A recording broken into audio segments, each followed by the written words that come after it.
Shengero ry'Imana muri amahoro. Ya natwe turamahoro kwe turashima. I greet you in the name of Jesus. We are all at peace and we thank God. Ya twumvise amazambo meza avuzwe n'umukozi w'Imana. We heard a great message from a man of God. Atwitangiye imbere uhereye ku baririmbyi. Starting from the singers. Bavuze amazambo meza cyane. They gave us great words. None ubona barabisoze yavuze amajambo meza cyane. And the ending is all beautiful words. Kuko amazambo meza yubaka imitima y'abantu. These great words build the hearts of people. Ahaje ntoyema akajambo y'umurongo 32. The words that on the verse of 32. Guhitamwo kuba umwizigirwa imbere y'Imana. To choose to be someone who is faithful in front of God. Iryo ni jambo menya ni rito. It's a small word. Ariko ni jambo rikomeye. But it's a powerful word. Kandi ni jambo riguha inkomezi. And it's a word that strengthens you. Ni jambo riguha ubwizigirwa. It's a word that strengthens your faith. Imbere y'Imana imbere y'amaso y'abantu. In front of God and in front of people. Iyo umuntu ubaye mwizigirwa, when you become faithful, ubonekera muri byinshi. You are seen in many things. Icyambere utinya icyaha. The first thing you fear God, you utinya kugira nabi, and you fear to do bad things. Ugira urukundo. You have love. None wuzura ibintu byose by'Imana igomba. You are full of all the things that God requires. Nico gituma ubaye mwizigirwa imbere y'Imana. That makes you faithful in front of God. Ariko iyo wihenze, but when you don't do that, kuko benshi turaziguriza. Because many people we try to save ourselves in a way of doing things. Some will say these are old people. I don't want to practice what they do. We cannot do this. But the things that our old generation did, these became our lessons so that we can do it in the future. If we look in the back of our history, the Bible shows that Israelis, Jewish people, and people of God. But not all of them feared God. But a majority of them respected God. That's why they had no challenges. And we also have to fear God so that all the things goes well. Today we are going to share the word consequences of sin. Sin have got consequences. Some people say, let me try it. I'll go and repent. God will forgive me. Many people do that. Many Christians. But let me tell you, the way you keep doing sin, when you sin without knowing, because maybe you don't know how to identify sin, you just take it like that. That makes sense. It's easy to be forgiven. Because when you are called to be saved, you become saved, and because you did it without knowing. But when you sin with no knowledge, the consequences is big. It's very bad.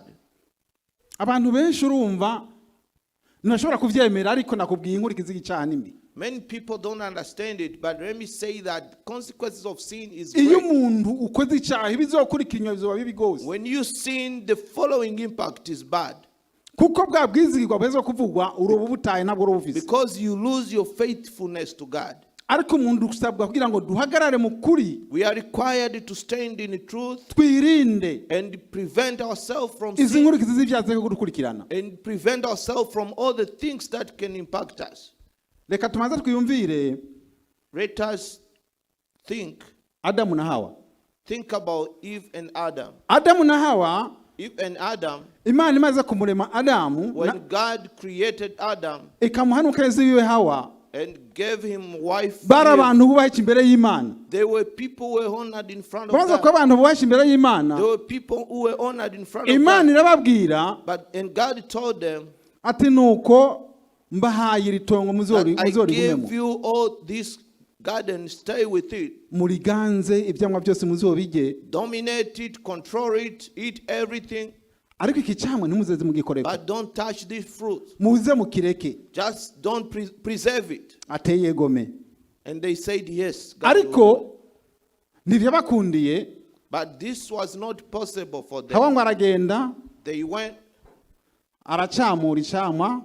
Went and took the fruit. Bibiliya iravuga ngo yahenzwe n'inzoka. The Bible says she was gucamura arakijya and ate the fruit. Yumva kiramuryoheye. And the fruit was very delicious. Ati kandi kiraryoshye sindokwima ko umugabo wanje. She said, "Oh, this is delicious. I cannot just eat by myself." Aratekera gatoya nyina aramushira umugabo wiwe. She took a piece to share with the husband. Umugabo wiwe nawe yongera ararya. And the husband ate. Amaze kurya, well, after he ate, umva barariye bamaze gucumura ku Mana kubera yareke babujije. They have sinned to God. Bamaze kurya, after eating, kuko Imana ngo bagenda ku gihe cy'umugoroba. Because God was always there. Yahamagara Adamu. He came and called Adam. Ati Adamu uri hehe? He said, Adam, where are you? Tindamvise ijwi ryawe ndinyegeza. I heard your voice and I went to hiding. Kuko ndambaye ubusa. Because I'm necklace. I'm naked. None ninde yakubwiye ko wambaye ubusa ko wakunyegeje? They said, who told you that you are naked? Atariko aho cyamwa ndakubuza wakiriye. I ate to that fruit that you said you don't touch. Aravuga ngo ngo wa mugore wampa. Then he said, the wife you gave me ngo yampaye ndariye. Gave me the fruit and I ate. Hanyuma Imana ntiyagereye ngaho. Then God ikihamagara uwo mugore yamubaza ati wa mugore we icyo wakoze ni giki? God called Eve and said, you woman, what did you do? Ngo inzoka yampenze ndariye. She said the snake tricked me and I ate. Aha rero urumva hari kibazo kimwe. So there is a problem here. Abantu bamwe baravuga ngo umugore yabaye mubi.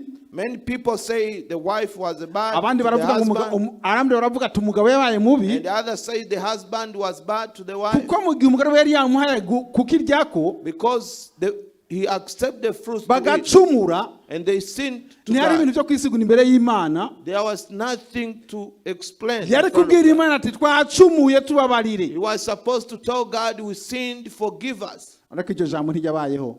But that word did not come from kandi no kumugore we nawe nyene ntiyabayeho. It did not come from them. Hanyuma then ijambo Imana yababwiye, the word that God said to them, yabirukanye mu iryo tongo.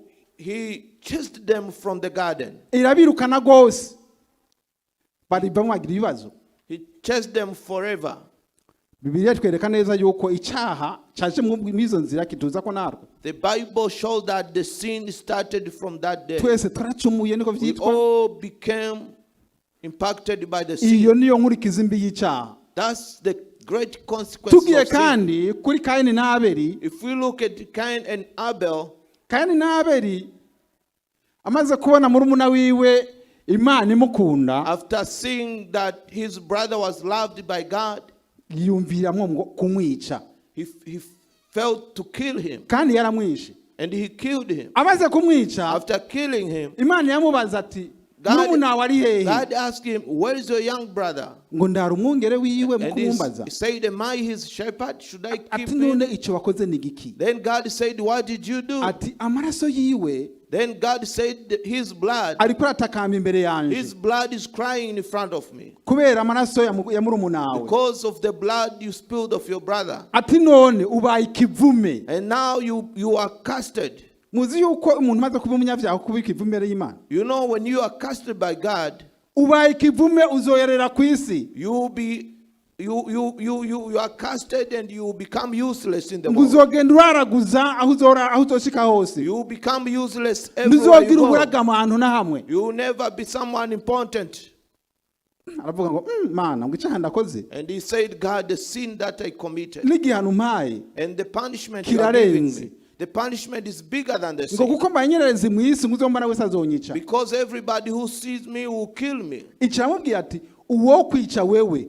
God said, whoever will kill you, ico gihano yo gihanirwa inshuro ndwi. That punishment will be multiplied 7 times. Uzobeho gumuyerera uko nyene. You live like that. Buryo umuntu ufise ibibazo. when you have a problem, hari abantu bagira ibibazo bakifuza gupfa ariko ntashobora many gupfa people they wish to die but they cannot die. kuko hari abavuga ati iyo mfuye manuhuce, Because they say when I die, I'll be rested. ariko upfuye umunyabyaha ni magorwa mu When yandi you die as a sinner, yarushiriza ry'amagorwa ya mbere. it's more bad than the first one. Rero bantu b'Imana twizere Imana, Brothers and sisters of God, let's believe in God. twikinge n'icyaha. Let's fear sin. Icyaha ntabwo ari cyiza, Sin is bad. icyaha ntigutwara ahantu heza, Sin doesn't come icyaha from a kigutwara ahantu good habi, place. Sin originates from a bad place. kuko inkurikizi zacu zirusha kiriya cyaha uba And wakoze. its consequences is greater than the sin.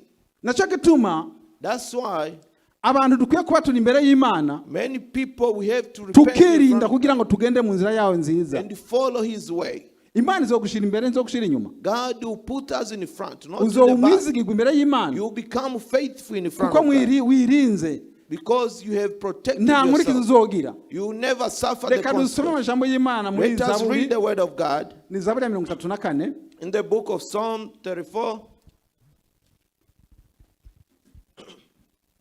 Turasoma umurongo umwe We're going to read one verse.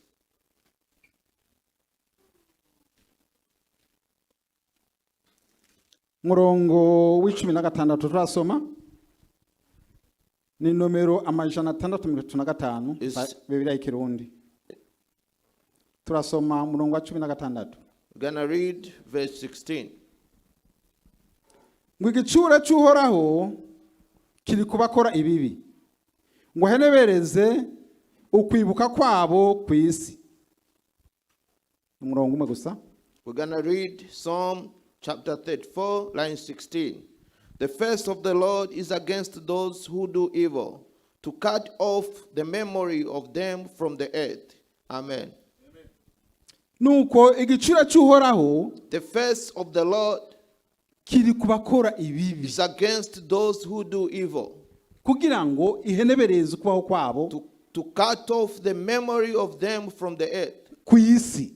From the earth. Ngoma nakubwire, Let me tell you, uri mu ngoro y'Imana if you are in the temple of the Lord ukora ibibi and you do evil things winyegeza, in hiding, burya Imana irakubona. God sees you. Ukora ibibi When you do evil, ubwirwa ijambo ry'Imana ati niwiyeze wihane, you are taught the word of God, you say amen. ukagangataza umutima, And you shake your heart. ariko burya Imana irakubona. But God is watching you. Imana irakubona. God is paying attention to you. Imana irakubona, God is watching you. ikifuza kugira ngo uhindukire And God wishes you to uve muri izo change. nzira mbi, God wishes you to be transformed ugendere mu from the nzira bad yayo way nziza, and follow his way, kugira ngo ugire ivyamwa so vyiza, that you bear good fruits, ntugire ivyamwa bibi. so that you don't have those bad fruits. Iyo umuntu ugize ivyamwa vyiza, When you bear good fruits, nuko imbere y'Imana uba umwizigirwa, you become faithful in front of God, kandi Imana iragukunda. and God will love you, Imana ntikwanka. and God will never hate Imana you. ishobora kuguhina gukure mu nyonga zayo, God will always have you in your ariko face, ikwamiza kw'amaso, and He will always keep His face ariko on you. ivyaha vyawe ukora, By the sins that you do, ivyo vyo gutandukanya n'Imana, those who separate you from God, igiciro c'Imana kikama kuri the we, face of the Lord will be against you, wa muvumo ukakuzako and the w'Imana. curse will come to you.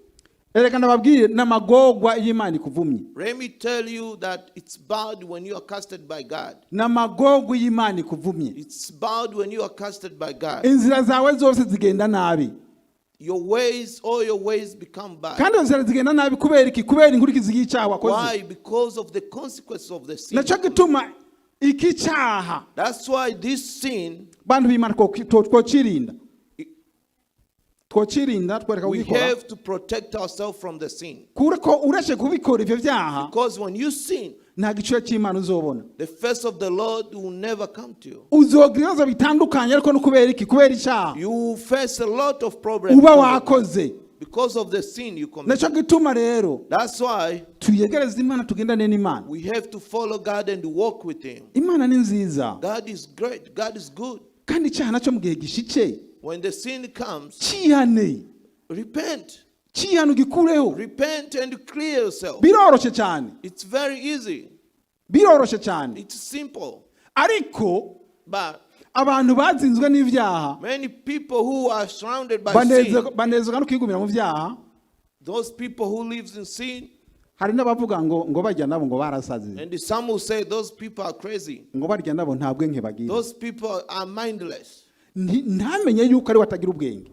But they don't see that they are the ones who are mindless. Because the sin first. Umuntu aramwizigirwa imbere y'Imana. When you are faithful in front of God, leta y'igihugu cyangwa government, leta y'igihugu, the government, when the government nta nakimwe ishaka kugukurikirana ko ngo muri ko will never follow you and say, why are you doing this? Nigendera kuraba. They don't care. Ikubonye ikora kuri uri mwita cyane. When you are doing some of the evil things, nakosa bakwagiriza, and they see that it's legally, nta kintu kimwe gishaka kugukurikirana, no legal crime you have done. Kukubera iki? Kukubera uri umwizigirwa imbere y'Imana. Because you are faithful in front of God. Iyo umwizigirwa imbere y'Imana, when you become faithful in front uba of n'umwizigirwa imbere y'igihugu. You become faithful also to the government. Burya amategeko y'igihugu, the laws of the country, of the n'amategeko y'Imana, and the commandment of God, n'utuntu dutoya bitandukana. They are separated by little things. Kuko ubwenge bw'umwana w'umuntu n'ubwenge bw'Imana, because the mind of a human being and God, nta ashobora kugira ubwenge akagomba kwigereranya n'Imana. Nobody can compare himself to God. Imana yamiri hejuru igihe cyose. Because God is superior.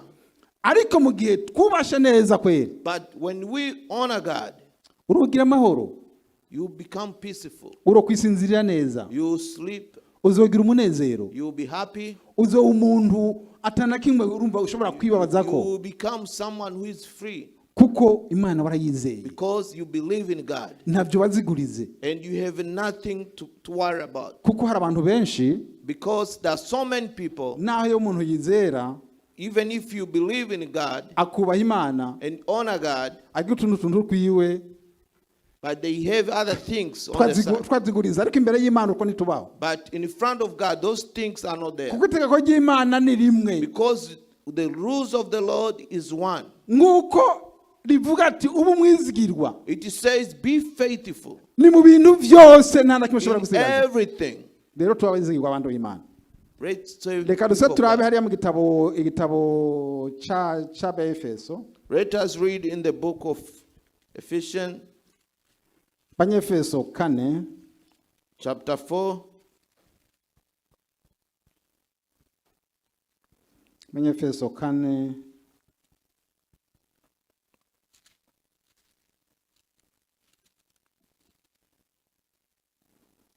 tasoma ku murongo w'18. Line 18, chapter 4, line 18. Cyangwa reka duhere kuri 17. Or let's start from 17. Naho nyene tumarire ku murongo wa 18. Tuhasome mirongo 2. It's just 2 lines. Ngo nico gituma mvuga ibi, nkabishingira intahe mu mwami wacu, ngo ntimube mukigenda nguko abanyamahanga bagendera mu bitagira ikimazi byo mu bwenge bwabo. Ivyumviro vyabo biri mu mwiza, batandukanijwe n'ubugingo buva ku Mana kubw'utamenya kuri muri bo n'ugukomantara kw'imitima yabo. Mana ishimwe cyane. Let us read Ephesians chapter 4, line 17 to 18. Now this I say and testify in the Lord, that you must no longer walk as the Gentiles do, in the futility of their mind. They are darkened in their understanding, alienated from the life of God because of their ignorance that is in them, due to the hardness of their heart. Amen. These are words that we are reading. Burya icyaha inkurikizi yacu, the impact, the consequence of sins, kikubuza ubwenge bucice bw'Imana. It limits your mind. Burya iyo uba umaze kubura ubwenge busice, when you lose full mind, uruhombe bunini cyane. You lose a lot. Kuko ibi bavuga ati biriyabura nabo kavuga ngo birera. Because when they say this is white, you call it black. Bavuga ati birera nabo kavuga ngo birirabura. When they say this is white, you call it black. Kuko ubuze ubwenge bw'Imana. Because you lack the wisdom of God. Kubera inkurikizi y'icyaha ubufise. Because there is consequence of sins. Inkurikizi y'icyaha ubukora. the sins that you do. Nimba wabura umusuma. If you are a thief, niba wabura umusambanyi, if you commit adultery, ndi wari ufite ibindi byaha bindi byinshi, you have all other sins. Ibyo bituma bigutandukanya n'Imana. All those things will separate you from God. Bikakubuza ubwenge. And it will take away your wisdom. Kuko witangura umunyabwenge ariko nta bwenge bufise. Because you call yourself intelligence but you lack that. Witangura tahura ariko nta gutahura bufise. You call yourself smart but you are not. Kubera inkurikizi y'icyaha. Because of the consequence of sin. Kubera Imana. Because God nishobora kuraba nguri naka. Doesn't look and have favors. Twese imbere y'Imana turi bamwe. God have no favors. We are all equal in front of God.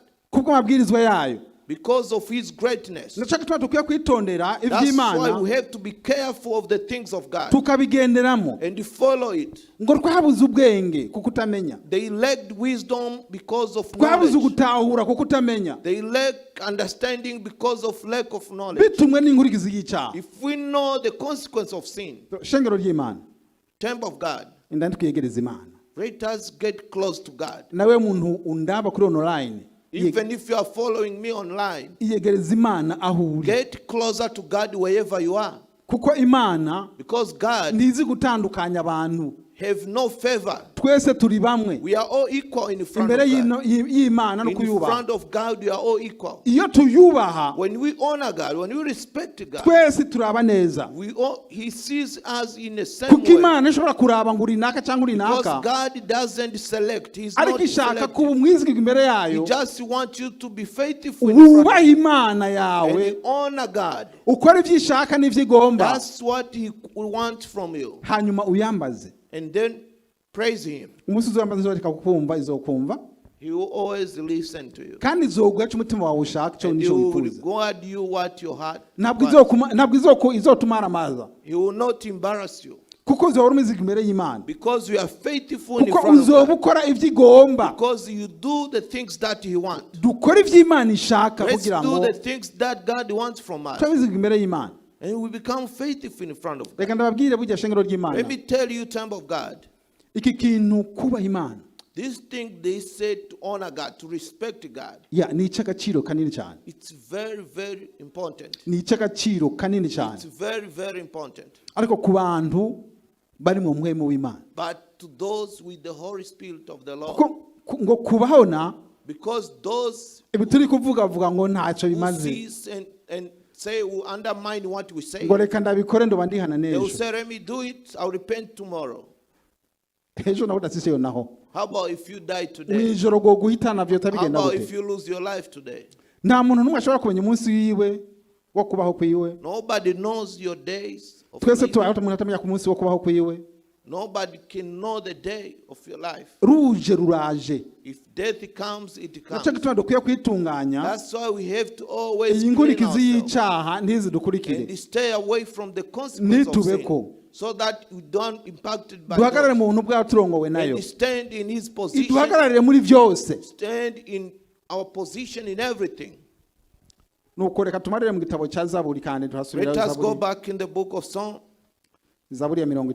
Psalm chapter 50.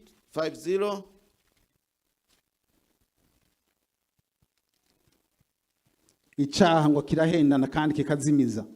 The sin, icyaha kizoguhendahenda. Sin will try to convince you. Kiguhenze kandi kizokuzimiza urumva. The sin will persuade you and then mislead you. Inzira y'Imana uzoyita.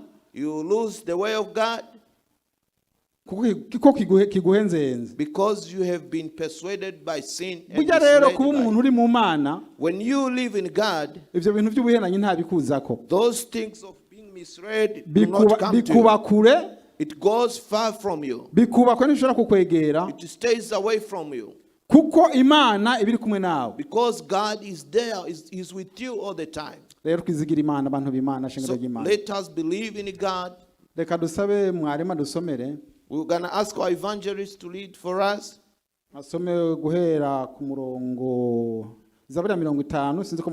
Psalm chapter 50. From line 16 to 21. Line 16, chapter 50, 16 to 21. Haravuga ngo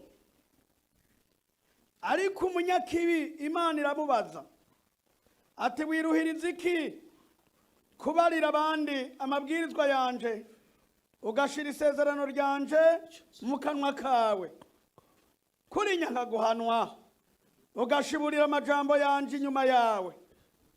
Iyo ubonye umusuma wemeranya nawe kandi wifatanya n'abasambanyi uhaye ikibi akanwa kawe, ururimi rwawe rwigenera ubugunge, uganama uvuga nabi uwo muvukana, urementaniriza mwene nyoko bwite. Ibyo urabikora nanje ngahora ukiyumvira yuko mpanye nawe gose, ariko nzoguhana mbishira imbere y'amaso yawe uko bikwirikirana. Imana idufashe. Let us read Psalm chapter 50, line 16 to 21. But the wicked God say, what right have you deceived my statute or take my covenant on your lips? For you hate discipline and you cast my words behind you. If you see a thief, you are pleased with him, and you keep company with adulterers. You give your mouth free rein for evil, and your tongue frames deceit. You sit and speak against brother, you slander your own mother's son. These things you have done, and I have been silent. You thought that I was one like yourself. But now I rebuke you and lay the charges before you. Amen. Amen. This is our last word. God is asking the weak person, say, what right have you deceived? Why do you recite my statutes, telling others? When you are a sinner and you preach the word of God to other people and you don't do it, God is never happy with that. Because what you say, you don't do it. You don't practice. What you say, you don't practice. Whatever what you see, God sees it. You tell people, but you don't practice it. God will never be happy with it. That's why God says, and give us the right to speak the word. We have to honor God. If it happened, repent, seek forgiveness. Repent, say it. Don't stop saying it. Because repent your sins. Testify those sins and seek forgiveness. God will forgive you. The consequence of sin will never follow you. And you live peaceful in everything. If you don't do that, God will never be happy with you. The word of God says you are pleased by the thief. You are pleased by the people who commit adulteries. You are happy with the people who don't love others. The word of God is saying you do that and you think I'm like yourself. I will lay all the charges in front of you. And I will lay all the charges in front of you. And the time shall come, he will do that. That's why we have to be careful in everything. And walk with God truly, truly.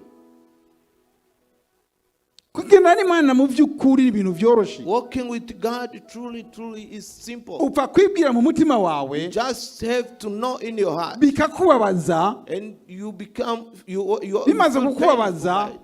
and when it pains you in your heart, you have to tell God the whole truth. And say, God, I struggle with this sin. I struggle with this sin. please help me to repent and to uhora stay away. hazogushoboza God will enable you. nataka kugushoboza na gatoya He azogushoboza will enable you. uzabiheba You will leave it. uzahindukirira Imana You turn to God. ariko mu gihe bikubabaza we mutima But wawe when you feel you are struggling in your heart, ariko wumvira ubinezererewe but you feel like you are happy with wa it, muvumo w'Imana buri kumwe the cast of the Lord is following you. uzokwamenya igihe cyose cyo kubaho kwawe It's gonna follow you all the time in your life. uzokwamenya inyuma y'igihe cyo kubaho cyawe cyose You will be behind in your life. naho uzorengana urumva uzokoma inyuma Wherever you pass, the cast of the Lord will follow you.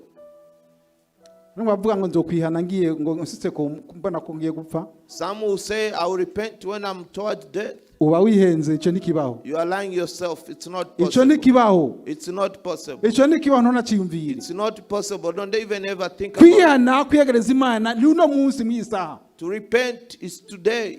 Wihane, wiyeze, utunganye ubugingo bwawe. Ari ukwatura wature uvuge. Repent the sins that you commit. Uvugisha akanwa kawe. Tell God with your mouth. Imana iri ku ntebe y'imbabazi. And God will forgive you. Abakozi bona bari ngaha kubwawe kugira ngo bakugire neza. We have servants of God here so that they can pray for you. Naco gituma utokuyumvira ibindi. That's why you don't have to think a lot. Ariko gusa ikintu kiriho cyiza. The only good thing. Nturindire Imana izosira imbere y'amaso yawe. Don't wait for God to lay all the charges in front of you. Imana ibise imbere y'amaso yawe. God have everything in front of you. Nta muntu n'umwe atazobimenya. When he put it in front of you, everybody will know. Uwariwe wese azobimenya ibyo wakoze byose. Everybody in the society will know what you did. Ariko wiyumviye mu mutima wawe. But in your heart when you ati repent ndemeye Mana. and you say, God, ndiyoroheje mukiza. I accept God. Bijya byangora nibi nibi. I have been struggling with this and ndabihevye mukiza. I want to leave it. Nyakira mwami Mana. Receive me, my God. Imana irakwakira. God will receive you. Nuko amashamo kandi dufise nayo. Those are the words that I heard. Imana ibahezagire. May God bless you. Hanyuma Imana ibane namwe. And may God be with you.